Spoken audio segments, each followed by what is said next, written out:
There's a point in life when you realize the routine isn't willing to wait for you to get ready.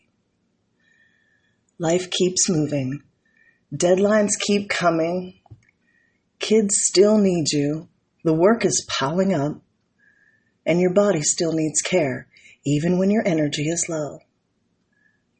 That moment, the one where everything feels heavy and you're stretched thin, is where commitment is born. It grows quietly in the middle of real life. But commitment isn't just about showing up. It's about returning to flexible repeatability. That's the skill of coming back to your routines in ways that fit the day you're actually living, not a perfectly planned one. Commitment is choosing to show up for yourself when it would be way easier not to. It's the steady decision to keep building the life that you want through the times when you're living the one that challenges you. I have so many of those moments. Times when I feel like I'm juggling every single responsibility in my life and the day feels like it's going to crush me. Times when I don't have motivation, but I still have a choice. Not the choice to be perfect, but the choice to do something for my health. Coach Val says my next choice matters. And if that's true, then sometimes we need to let go of choices that we already made and concentrate on what our next choice is going to be. Commitment sometimes requires looking at all the things that need to be done and deciding what takes priority and what actually needs to be done.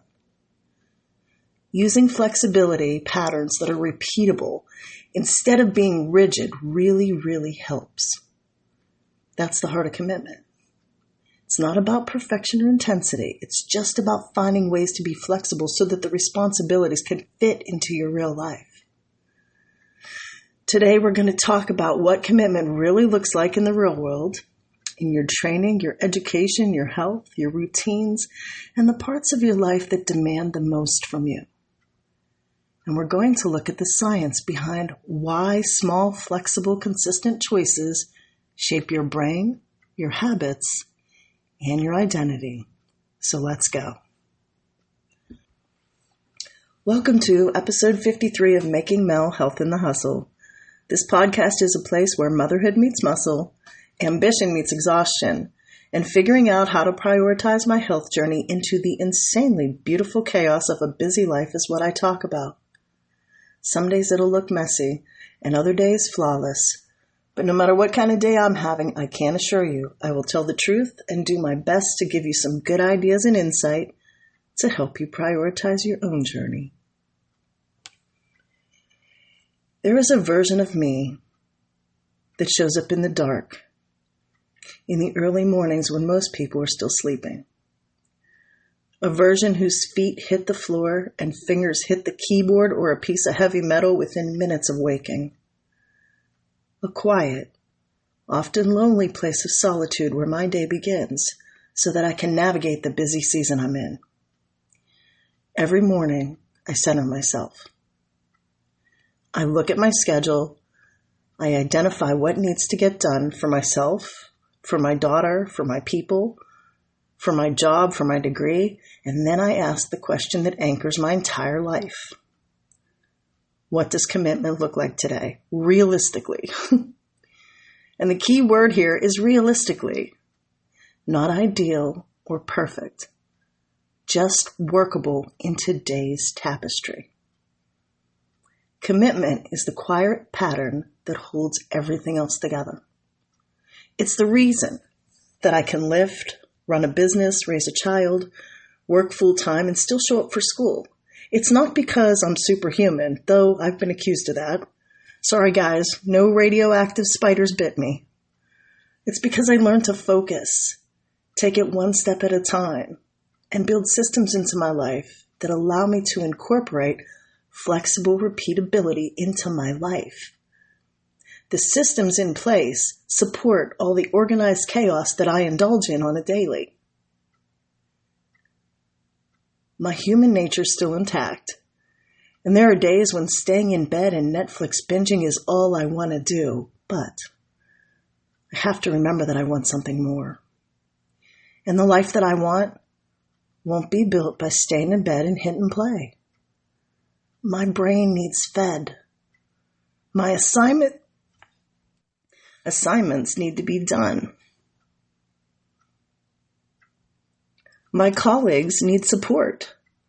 My body is usually screaming for dumbbells.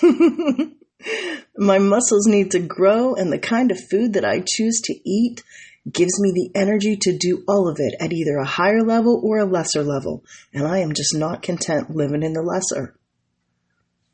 The choices I make in the small things build the architecture of my day and determine what happens next. Lifting is my anchor habit. It's the one thing that steadies me when everything else feels chaotic. And strength training isn't just about muscle. It's about nervous system regulation.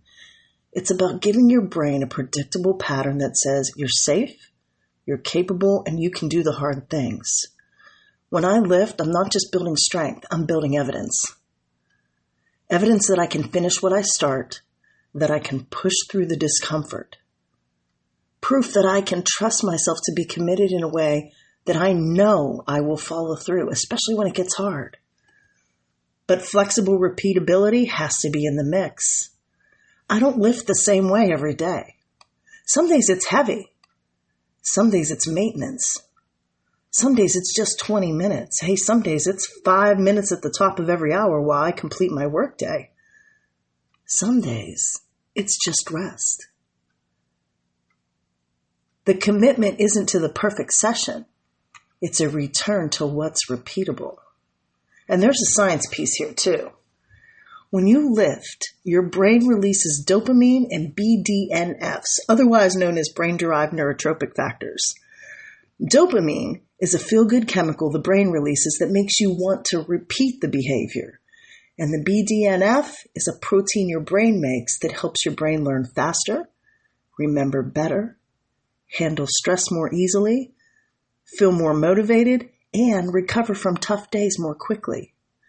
Both of these are boosted by strength training, and they literally help your brain grow alongside your body. So while I'm growing muscle and strength, I'm also growing my brain. And there are plenty of days that I don't want to make the time to lift. Now, I always want to lift, but time is a hot commodity in my world. So making the time is a true commitment. Time to recenter myself has to be a non-negotiable. There are plenty of days when time is tight and I have to figure it out. Can I do the full workout? What version of lifting looks like it's going to fit today? It doesn't always include a gym session, but it does always include me with some heavy metal getting picked up and put down. That is commitment. School's a different kind of commitment. It's a long game discipline. It's delayed gratification. It's mental strength training. There are days when the work feels endless, especially the last week of each class.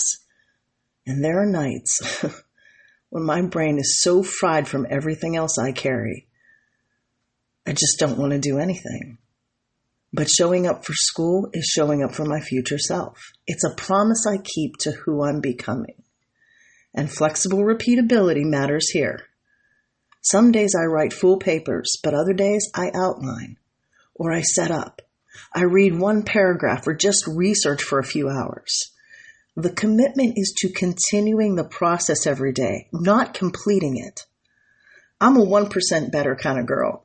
So 1% better every day is also a non-negotiable for me. And if I'm being completely honest, I really do love the process of schoolwork. So I guess that makes me another level of nerd. I'm okay with that. Every time you learn something new, your brain builds new neural pathways. It's like laying down fresh tracks for the person you want to be. Learning literally reshapes your brain, which warms my science nerd heart. Commitment to school is commitment to growth. It's commitment to finishing and to continuing to build the identity with everything I'm learning. And everything I learn, I can give back to my members when I do workshops at Lifting Your Life Coaching. I want them to have the best information that they can on their health journey. So as I grow myself, I'm building the folks in the community, and they matter to me. There are days when I wake up at 5 a.m. and realize that I will be working until 11 p.m. that night, with maybe an hour break during the day. And if I'm being real, that schedule can get really heavy some days. And this is where hustle gets real. Life doesn't pause so you can get your routine together. Commitment is not about perfection. And your health routine isn't going to be built on perfect days, because there is no such thing. In my world, there are busy days and there are busier days. A less busy day may allow me to have a 2-hour nap in the middle of a Saturday afternoon between the 6 hours I already put in for school and the 2 hours for Lifting Your Life Coaching, and then the 8 or 9 hours of work coming up after the 2-hour nap ends. Some days, the nap is what my body needs to keep that pace, and I have to be flexible with that. For me, flexible repeatability is the backbone of real-life health. Your routine doesn't need to be perfect, and you don't need to follow a carefully constructed plan. Your routine needs to be repeatable, and science supports this. Consistency, even small consistency, rewires your brain's habit loops. Your brain learns patterns through repetition, not intensity. Intensity is never what your brain focuses on. That means the tiny choices matter, and they matter way more than the big ones. Commitment is choosing the next best step in a direction you want to go, not creating the perfect overhaul. Commitment looks like planning the meals that I'm going to have for the next week before I grocery shop for the week. It looks like setting my water bottles up in front of the coffee maker each night. Commitment looks like turning off my phone when I have time blocked off for schoolwork. Commitment looks like taking my daughter to the movie she wants to see with me and blocking off that time when everyone and everything else has demands for me that aren't going to go away. Commitment looks like getting to the gym and picking up heavy things. See, commitment's not a feeling. It's an identity. You become the person who lifts because you lift in whatever version fits the day. You become the person who finishes school because you keep showing up one assignment at a time. You become the person who takes care of your health because you choose flexible repeatability when the hustle in life gets really hard. Ask yourself, who am I committed to becoming? What do I choose on a random Tuesday when I'm tired and there are still many hours left in the day? What am I no longer willing to tolerate or negotiate? What do I prioritize? And how do I talk to myself? Is it done in a way that will continue to build me, or am I content to tear myself down? Because one of those looks like commitment and the other one looks like sabotage. Commitment is quiet, it's daily, and it must remain flexible. So choose one thing today, one repeatable step, and let that commitment be enough for you today. You're building a life, not a performance. Commitment is the bridge between who you are now and who you're becoming. And flexible repeatability is how you walk across that bridge. And today, if all you can do is take one step forward, that's still movement. That's still becoming. That's still choosing you, and that, ladies and gentlemen, is commitment. Until next time, onward and upward, my friends.